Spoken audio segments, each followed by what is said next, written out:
Hello friends, welcome to my channel success fiber classes. जैसा कि आप सभी जानते हो 14 मई को एचएसएससी टीजीटी इंग्लिश का एग्ज़ाम है वो हो चुका है।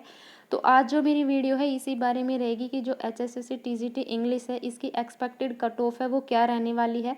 ये कट ऑफ मेरे अकॉर्डिंग रहेगी, मैंने जो पेपर एनालाइज किया है उसके अकॉर्डिंग। ठीक है, फाइनल आंसर की आएगी आपकी 20 मई या 21 मई तक आ जाएगी, क्योंकि जब मैथ साइंस का एग्ज़ाम हुआ था तो उसकी आंसर की 4 से 5 दिनों के अंदर आ गई थी। तब हम फिर से एक बार एक्सपेक्टेड कट ऑफ निकालेंगे कि उस आंसर की के अकॉर्डिंग कट ऑफ क्या रहने वाली है, क्योंकि आपको भी पता है 1 से 2 नंबर तो वेरी करते ही करते हैं। हर बार किसी भी एग्ज़ाम की आप बात करो तो जो आंसर की आती है उसमें 3 से 4 क्वेश्चन ऐसे होते ही होते हैं जिन पर ऑब्जेक्शन है, सरकार डालती है। वो उनका अपना एक पैसा कमाने का प्रोसेस होता है अलग से। ठीक है, तो चलिए हम शुरू करते हैं अपनी वीडियो को। तो यहाँ पे मैं बात करूँ टोटल फॉर्म की, तो टोटल फॉर्म यहाँ पे फिल किए गए थे 9,343। अगर मैं बात करूँ टोटल पोस्ट की, तो टोटल पोस्ट आई थी 1751। ठीक है, कितने कैंडिडेट पहुंचे थे एग्जामिनेशन सेंटर पर, तो 8,475 कैंडिडेट है वो पहुंचे थे।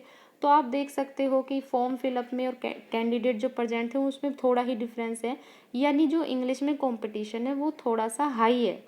अब हम बात करते हैं इंग्लिश की एनालाइज की।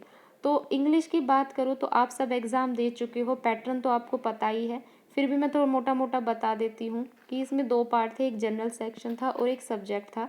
इंग्लिश जो जनरल सेक्शन था वो 50 नंबर का था और जो सब्जेक्ट है वो भी अपना 50 नंबर का था। बात करें अब जनरल सेक्शन की, तो जनरल सेक्शन है वो 4 पार्ट के अंदर डिवाइड था। हरियाणा की GK, EVS, road safety, pedagogy और सब्जेक्ट आया था 50 मार्क्स का। अब यहाँ पे बात करते हैं हरियाणा जीके की, तो हरियाणा जीके हैं वो इतनी इजी पूछी गई थी कि बिल्कुल डायरेक्ट क्वेश्चन आपके उठा के ऐसे ही पूछे गए थे, जैसे चिंकारा प्रजनन केंद्र कहाँ पे है, हरियाणा के दक्षिण में कौन सा मतलब स्टेट है। तो इतने मतलब हलवा क्वेश्चन पूछे गए थे कि जो कैंडिडेट नहीं भी पढ़ के जाता वो जीके तो इजीली आराम से कर सकता था। अब बात करें एनवायरमेंटल अवेयरनेस की, तो एनवायरमेंटल अवेयरनेस तो बिल्कुल ही डायरेक्ट क्वेश्चन पूछे गए थे कि कौन सी चीज़ बायोडाइवर्सिटी को अफेक्ट करती है। पेरिस समझौता पूछा गया था।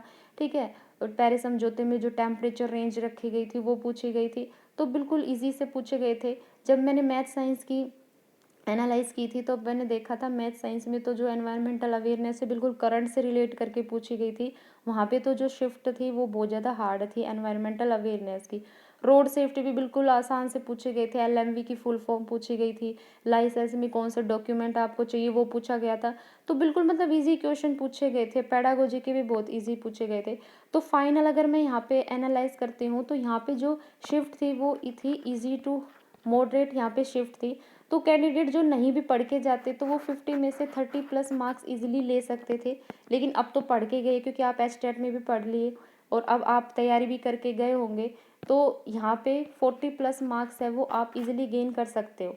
ठीक है, अब बात करें सब्जेक्ट की, तो सब्जेक्ट की जब आपने तैयारी की तो आपने सिलेबस देखा होगा, तो उसमें सब्जेक्ट में पंचुएशन और फोनेटिक 2 टॉपिक्स है वो गिवन थे। लेकिन आपके एग्जाम में ये दोनों टॉपिक्स हैं, इनमें से कोई भी क्वेश्चन नहीं आया था, जो कि बहुत गलत बात है।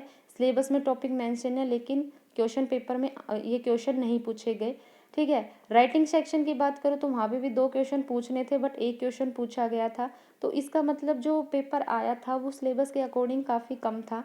तो यहाँ पे अब कैंडिडेट ने तैयारी तो की होगी, तो की थी अगर तैयारी तो 50 में से आप यहाँ पे 35+ मार्क्स है वो इजीली गेन कर सकते हो।